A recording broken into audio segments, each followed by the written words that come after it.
Hello, everyone. My name is Khashayar Sadeghi. I'm the faculty member at Polytechnic University of St. Petersburg and postdoc researcher at Polytechnic University of Milan. Today we are going to talk about the application of artificial intelligence in nuclear engineering, artificial intelligence and machine learning in nuclear engineering.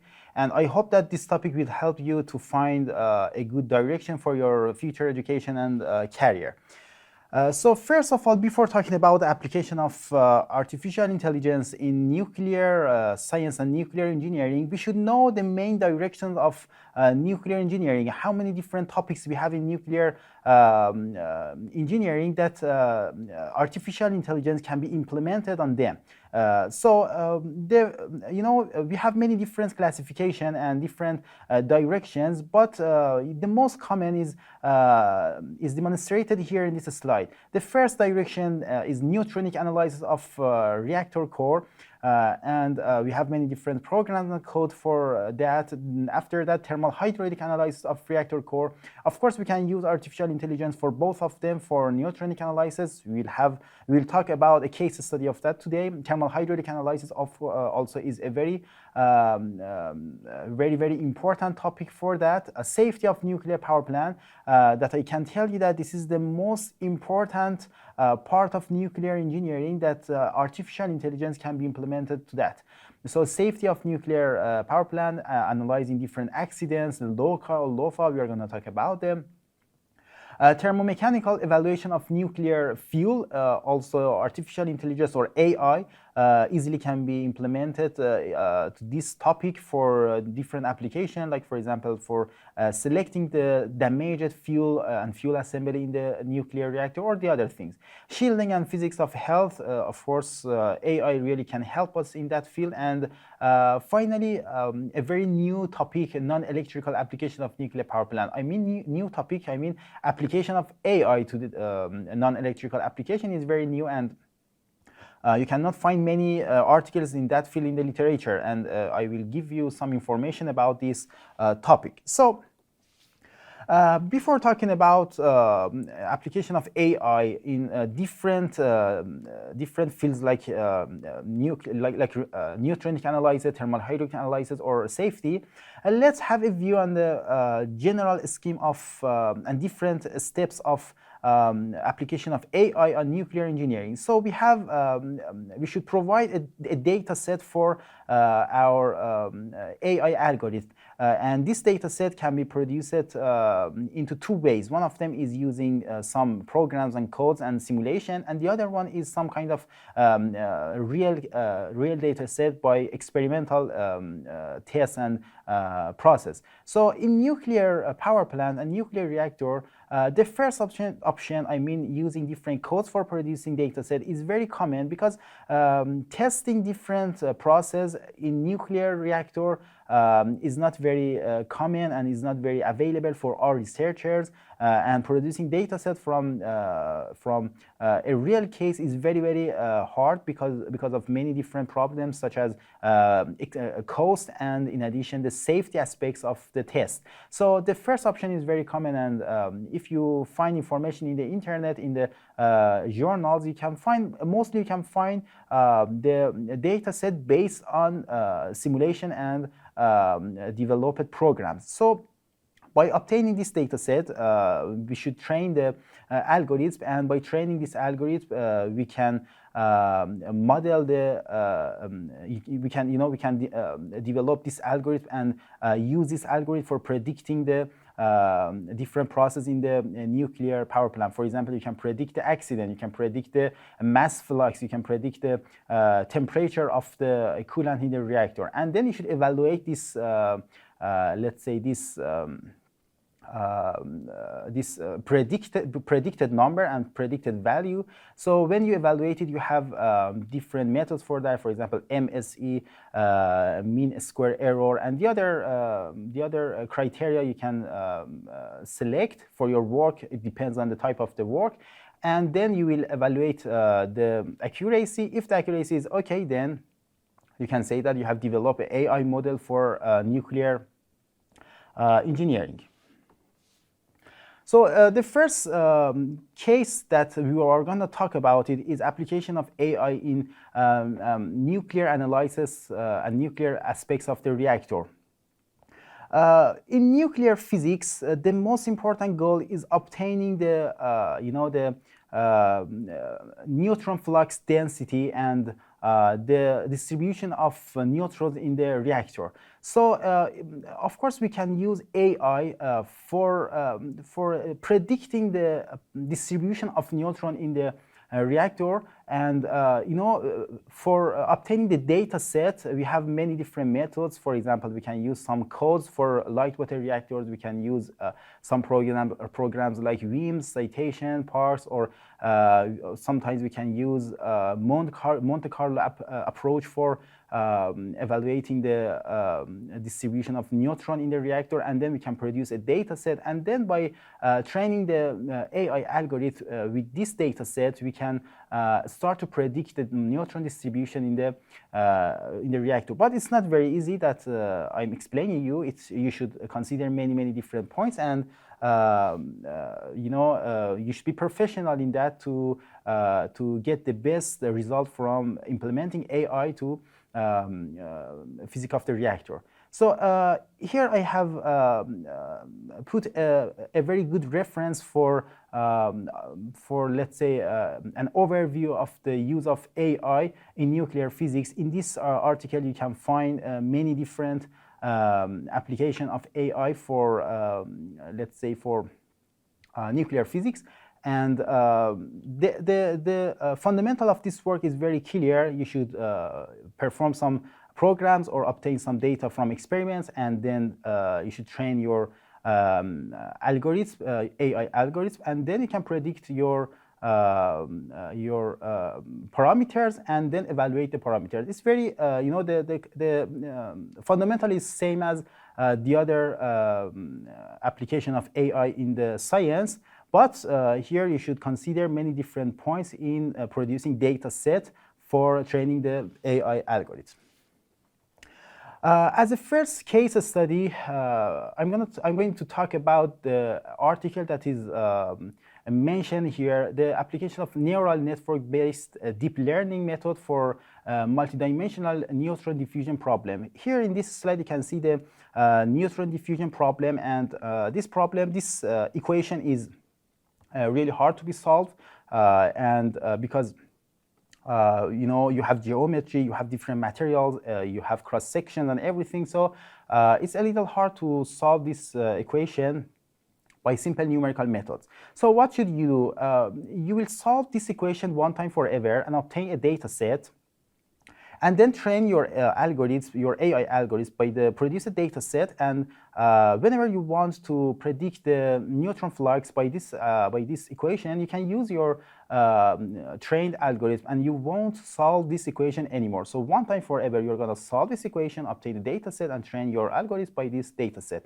In this article, authors have used the artificial neural network for that. And a very important difficulty in nuclear physics is producing meshes in the mesh for geometry. I mean, for discreting the geometry. And in this case, they have solved the diffusion equation by use of method of mesh-free method. It means without any mesh, they have solved this equation, and it's a very good option because we can give a very clear data set to the AI algorithm. And they have used two main approaches for this work. They have considered the boundary condition, and they have not considered the boundary condition, let's say boundary dependent method and boundary independent method. And the results show that boundary dependent method based on neural network gives a very accurate result for neutron flux. That I told you, neutron flux density is a very important parameter in nuclear science, and if we can predict and obtain the value for neutron flux, it means that we have done many things for designing a reactor. The next important application of artificial intelligence is in safety analysis of nuclear power plants. So what is a safety? Safety in nuclear reactor means preventing any accidents that lead to, let's say, emitting radioactive material to the environment. So in order to prevent any accidents in the nuclear power plant, we should consider many different parameters, and we should have a lot of, let's say, scenarios for that.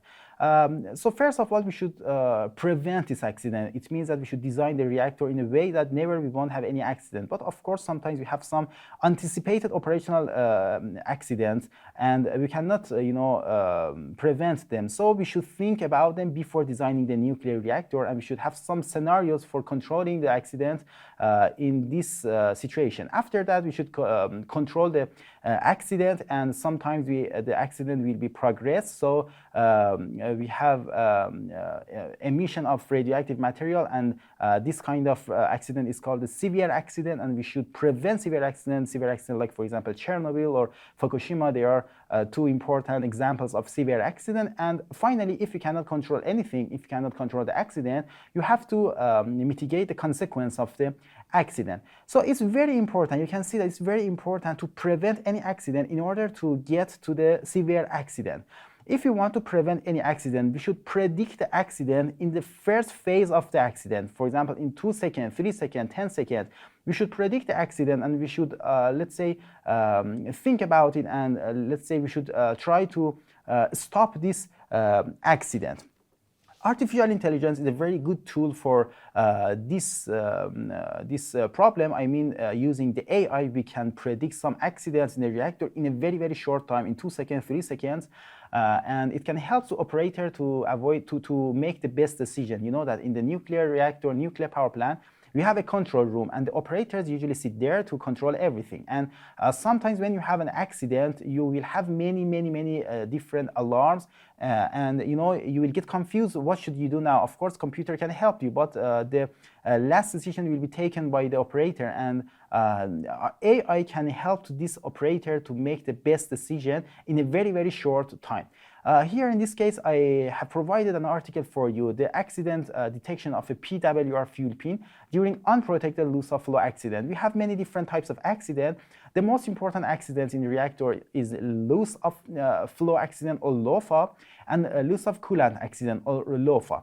So in this case, they have considered a LOFA accident for a PWR reactor, and it is a very fast accident. It means that in a very short time you will lose your flow. It means you have failure in nuclear pumps, and then the mass flow rate of the reactor will be decreased. And it is unprotected, means that you cannot scram the reactor and shut down the reactor in a very, very short interval of time. So in this case, they have developed a model for training the data set. Of course, they don't have any experimental test, so they have used some program for simulation of the reactor. The input parameter here is mass flow rate, and the output parameter is the temperature of the reactor. So by using or solving mass energy and momentum equations, they could obtain the outlet temperature of the reactor. It is the method of accident analysis, and is very common. But in artificial intelligence, you want to know the mass flow rate by using temperature. So you have an algorithm. You should train it by obtaining a temperature from accident analysis that is obtained from the mass energy momentum equations, and then by training this algorithm, you can obtain the mass flow rate. So in this case, you can see in this slide, they have developed many different scenarios for this LOFA accident. From 100% mass flow rate is reduced to 3%. As you can see, the temperature will be increased step by step, and this is a transient process, not a steady state. So in transient process, of course, everything is more complicated. And they have trained their algorithm. Their algorithm is support vector matching. They have developed their algorithm, AI algorithm, by this data set, and the results show that in less than 1 second, they have detected the accident with a very, very high accuracy. And you can see that it's almost equal to 1 when we use 20% of the data set for training. And it means that in the first phase of the, or initial phase of the accident, we could predict the accident. Another example or case is developing some correlation for fast and protected low for accident for VVR 1000. Again, in this case, we have developed a method, a numerical method for obtaining the data set. This numerical method is based on a single heated channel, a thermal hydraulic analysis of the nuclear reactor, and we could obtain the outlet temperature from the reactor. After that, we gave the obtained data set to the gen expression programming, that is a method for symbolic regression, a very powerful method of symbolic regression of artificial intelligence. And from this method, we can obtain a correlation for estimating the mass flow rate some second or some millisecond after fast and unprotected low for accident. In this case, you can see the general algorithm for this article. First of all, mass, energy, and momentum equation, they have been solved using the single heated channel and numerical methods. Then we have produced a data set. Then we should we have many different scenarios for reducing the mass flow rate, and we can obtain a very clean and clear data set. Then we train the gen expression programming algorithms by this obtained data set. And gen expression programming can give us several formulas and correlation, as you can see here in this slide, for different time steps. It's very important for different time steps. A non-dimensional equation can be obtained, and you can see that at the right side of this equation, this slide, you can see the coefficient of determination is a measurement of error. And you can see it's very, very accurate, greater than 96%. We could detect the low for fast and unprotected low for accident using the obtained correlations from gen expression programming. Finally, today we want to talk about the application of AI in techno-economic evaluation of nuclear seawater desalination. Nuclear seawater desalination is a kind of application of cogeneration plant. Here you can see that we extract steam from turbine and we give it to the intermediate loom, the red one, number 8, and number 8 heat exchanger, intermediate heat exchanger, is connected to the seawater desalination, thermal seawater desalination. And of course, techno-economic evaluation here is very important. We should use many different methods, but we can use a general algorithm for obtaining a data set one time forever. And then we develop some programs, let's say some formulas and correlation for estimating the cost of the final cost of water using the nuclear energy. So in this slide, you can see the general algorithm for that. First of all, we should develop a program for techno-economic evaluation of nuclear desalination plant and obtain a data set for different parameters. For we have many different parameters, like economic parameters like discount rate, interest rate, lead time of the reactor, of the desalination plant. And also we have some technical parameters, like for example, power loss ratio of the nuclear power plant, which is combined to the seawater desalination plant. So we should consider all these parameters, we should change them. Then we should perform a sensitivity analysis. It's very important. We should pick up only the most important parameters that they have the maximum effect on the total cost of the water. So after a sensitivity analysis, we should give this data set to the gen expression programming technique or algorithm. And in gen expression programming, we can produce a general correlation for obtaining the cost for different cases. And in this slide, you can see the correlation for let's say for 3 different components of cost. I mean operating and maintenance costs, capital costs, and energy costs. And one time forever, you will use this correlation, and you can easily estimate the cost of the water from nuclear power plant. And you can see in the right side of the slide the accuracy of the obtained result. The accuracy is very high, greater than 95-96%. So it means that by using artificial intelligence, you can predict the cost of the water using nuclear energy. Finally, I want to tell you about the Center of Nuclear Advanced Technologies for Sustainable Development and Energy Decarbonization that is opened in Polytechnic University of St. Petersburg in 2022. And the young researchers, they are working on that. I'm one of the co-founder of this center. And particularly, we are working on nuclear desalination plant and application of artificial intelligence in different fields of nuclear desalination plant.